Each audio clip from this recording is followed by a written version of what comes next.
Alright, so today's video will be about power under control or aggression under control. Now, you may ask, what do you mean aggression under control? I thought as Christians we're supposed to be passive, you know? We're supposed to be,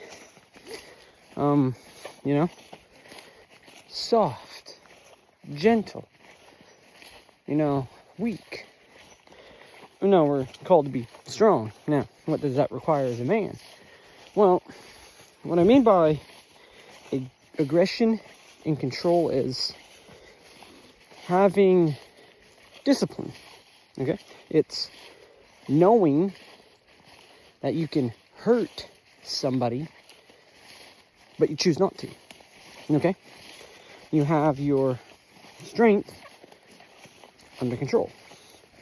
Now, people talk about the states and how it's bad and how they, are allowed to carry over there, which is, that's fine. That's their law to have the Second Amendment. And you can't do that here in Canada. And people think the U.S. is bad. Well, look at Canada. Okay? Some of the cities and stuff. Even look at some of the national parks in certain places. I was seeing one thing, I was reading, looked at statistics. There's a national park that people couldn't walk in anymore, like an actual national park where you could walk. I think it was in Nova Scotia or somewhere. That was so full of drug addicts and homeless people that it wasn't safe to walk. Because they would jump, they would, attack you and they would hurt you. Because, drug addicts don't really care. They want their hit and they'll do whatever it takes. And especially for women, a lot of them won't walk either. Because there's danger. So what is aggression under control is, as a Christian man, you are called to be a provider, a guider for your family, but you're also called to be a protector, okay? Now, as a protector, what does that sound like to you? It sounds to me like you protect your family or your loved ones, or you protect the innocent, and that means you sometimes have to act in defense, which means you have to be aggressive. And knowing when to use that aggression and knowing when not to is something we all have to learn. Discipline, especially as Christians, because a lot of teachings for the Christians that a lot of people teach, and I'll share this with you here, is they teach you to be passive. They say, they quote the verse, if your enemy, strikes you, you turn the other cheek and let him strike that one. Now, a lot of people take that into the literal text and say, you're not supposed to do anything. Well, if you read the context of that verse, it's not talking about physical. It's talking about insults. Like, don't get into arguments with people, is what it's saying. If they insult you, don't say anything, you turn your other cheek, which is turn the cheek, and you just let them insult you if that's the case, but you just keep on going. That's what it means. You don't bother fighting with them because it's not worth it. And if they're that stubborn and they're not going to change, you have to let God change them. You can't. So that's what it means. But people will take it literally and say, somebody slaps you, you have to turn the other cheek and let them slap down. I tell you one thing, okay, as a masculine Christian man nowadays, you slap me in the face, I'm gonna bust every tooth out of your head. I don't care. Like, you slap me, I'm gonna freaking knock you out. I'm gonna hurt you. And it's gonna be bad, because I'm gonna hurt you bad. I don't like it, but I've actually gone through a little bit of sparring with my friends here a few years ago, but also I study medical books and the human anatomy. I study where to hit that's going to hurt. I study where to put certain objects that will put you down in like 10 seconds and you're, off the senses. You have to be aggressive nowadays. As a Christian, it's also you're holding back, but it's if my family's threatened. That's when I had a video about the lion and the lamb a while ago, and about self-defense in the Bible and stuff. I have those videos, they're older, but understanding God's laws more in the Bible. If your life is in danger, this is the same as a soldier in war that's protecting your country.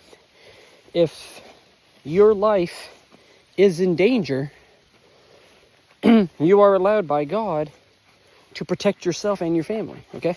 You are allowed to act in aggression to match that aggression, okay?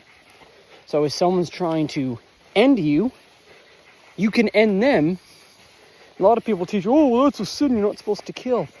That is murder, not self-defense. There's a huge difference. You can read that in scripture even, but between murder and defense. Murder, okay, is premeditated, okay? You go there, or you lay in wait on the road, it said, and the guy ambushes him and, removes his neighbor from the census. That's murder. It's premeditated. You planned it.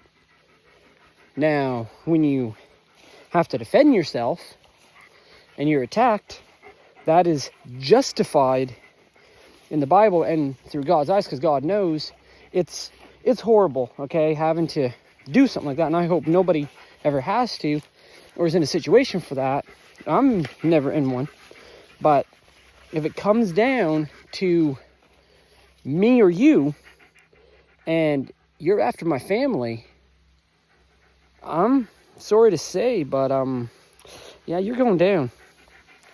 And it's not, evil, as people say. I mean, offing somebody's, not supposed to, but God understands it, and in the senses of self-defense, it's fine. Just don't, premeditate it and then do it, because that's not allowed. And that's that. But also, you have to be, as a man, as a protector, you have to be aggressive. Okay? You have to know how to handle yourself to protect your family. And that's why you're a protector, a provider. Nowadays, we have to do that because, yes, we have police, and that's what we have for protection.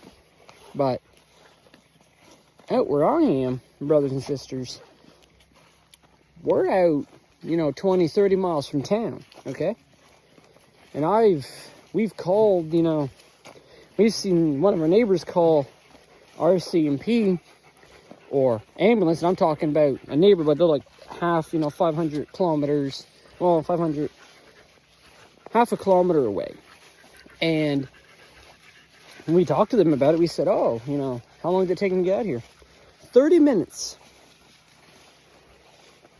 30 minutes for them to get out to where we are. And that's also an ambulance too. 30 minutes. So, if someone's coming for you and your family, are you going to really wait 30 minutes? You know the damage somebody can do in like 5 minutes? Imagine a half hour. And that's before they could even get out here. And that's even if they'll take your call seriously. Most of the time you get on there with them, they'll ask 50 million questions. So part of being a Christian man is you have to defend yourself. Now, you don't go looking for fights, or you don't go looking for this stuff, but you have to be ready to defend yourself and your family. That's what I'm talking about. Aggression under control. Just because you can, hurt somebody, you don't. You have restraint, and you... stupid grasshopper. Anyways, flew into me. You look at the situations, is what I'm saying in this, and however they say match aggression against you, you have to match that, okay? And God isn't against us. I'm tired of this turn the other cheek where people misteach it, okay? I can tell you one thing, that is not what it means, okay? Oh, another burrow. Yeah, definitely groundhogs. We got them in the area, but see? Another burrow. A lot of dirt moved out, so that's definitely a groundhog. Anyways, back to what I said is, you can defend yourself, and your loved ones, okay? It is not wrong, it is not in the Bible, and turn the other cheek is quoted out of context without people reading it. Okay, that means don't trade insults. Right, so remember, be aggressive, be strong to protect your family, but also have that lamb in you, okay, like Jesus. He was a strong man. He could get fired up when he had to, but also he had a gentle side. And that's what we need to have as well. So, be strong, be courageous, be gentle as a lamb, and as cunning as serpents. It says in the scriptures too. So, this has been I'll end the video here.